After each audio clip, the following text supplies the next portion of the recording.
भोपाल से सीधा रुख करेंगे डॉक्टर मोहन कैबिनेट की बैठक जहां संपन्न हो चुकी है। की सुविधा संभावनाएं बढ़ेंगी क्योंकि स्वाभाविक रूप से जब मार्ग बनता है तो मार्ग विकास के रास्ते भी खुलता है, इंडस्ट्रीज के रास्ते खोलेगा।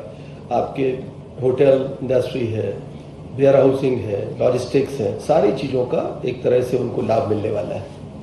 एक चीज़ और, भोपाल शहर के हिसाब से हमारा बाईपास जो भोपाल बाईपास 4 लेन बीओटी टोल वाली परियोजना का जो था, उसमें पिछले 2 वर्षों में 145.87 करोड़ रुपए टोल एकत्रित किया गया और ये लगभग 77 करोड़ रुपए प्रतिवर्ष के हिसाब से ये टोल वसूला जाता है।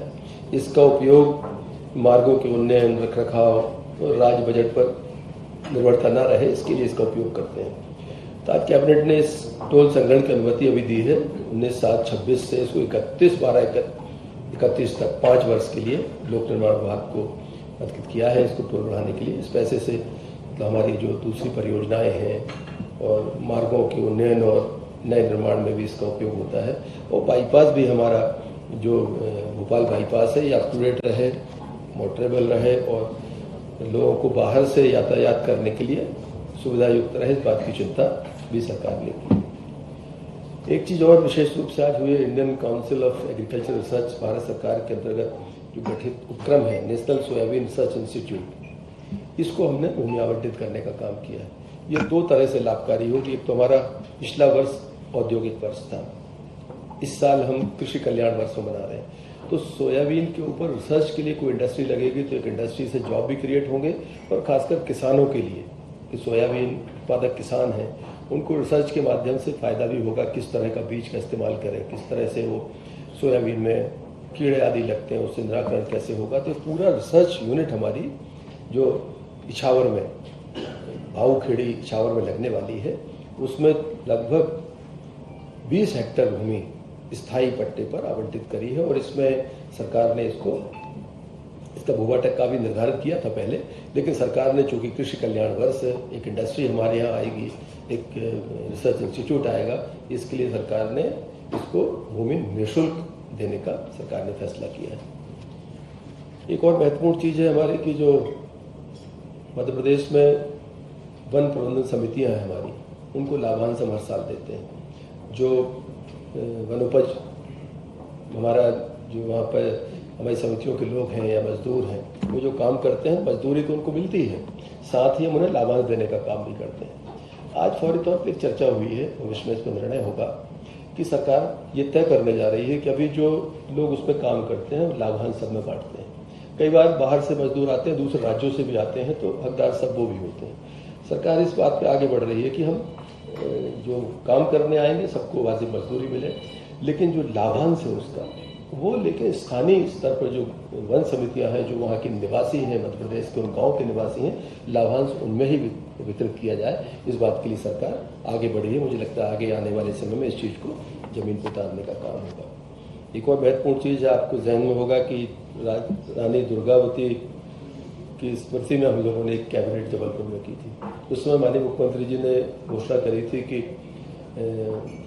रानी दुर्गावती जी के नाम से चलने वाले पुरस्कारों को और रानी अवंतीबाई वीरता पुरस्कारों को थोड़ा सा इनको और व्यापक करने की आवश्यकता है। तो आज सरकार ने फैसला किया है कैबिनेट के माध्यम से कि जो विपरीत परिस्थितियों में संघर्ष करते समाज में काम करने वाली ऐसी महिलाओं को अब हम 2 लाख रुपए रानी दुर्गावती पुरस्कार के रूप में राशि देंगे इस साल से।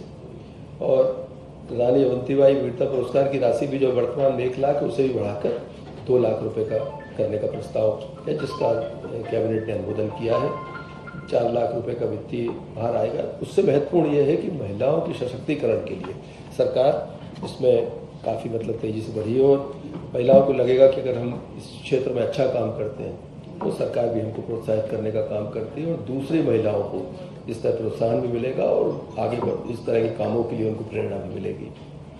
तो आज की कैबिनेट में इस तरह से रखा गया था। बाकी चीज़ें मध्य प्रदेश लोक सेवा आयोग के हमारे जो एक पटल पे विषय रखने वाले हैं उनको भी किया गया है। एक दुर्भाग्यजनक घटना मध्य प्रदेश में देवास में पटाखा फैक्ट्री में एक अग्नि दुर्घटना हुई थी, उसमें भी सरकार ने तय किया है कि एकल सदस्यीय न्यायिक जांच आयोग का गठन उसने किया है, जिससे कि आगे आने वाले समय में इस तरह की घटनाओं पर रोक लगाई जाए और इस घटना में जो भी दोषी हैं उन पर इस न्यायिक जांच के बाद जो परिणाम आएगा उसके आधार एक कार्रवाई भी करने में हम सरकार सक्षम हो सके, इस बात के लिए निर्णय किया गया था। यही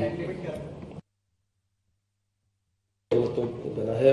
मुझे लगता है कि एक बार जब इस तरह से एक रिटायर्ड हमारे जो है जस्टिस उसमें उसके सदस्य होंगे, एकल सदस्यीय जांच समिति बनी है, अनुसमर्थन किया है उसका।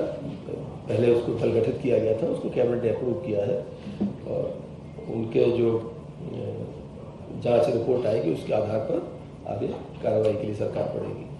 धन्यवाद।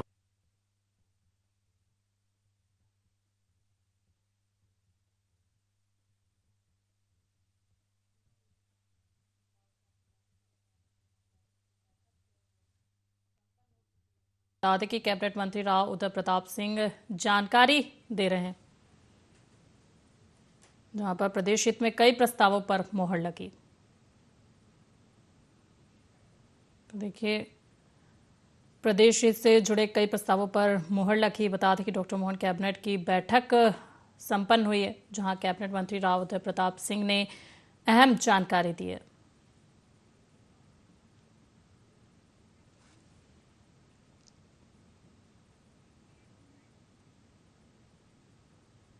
तो देखिए, आपको भोपाल से लाइव दिखा रहे हैं, जहां डॉक्टर मोहन कैबिनेट की बैठक अब संपन्न हो चुकी। बता दें कि प्रदेश हित में कई प्रस्तावों पर मोहर जो है वो लगी है।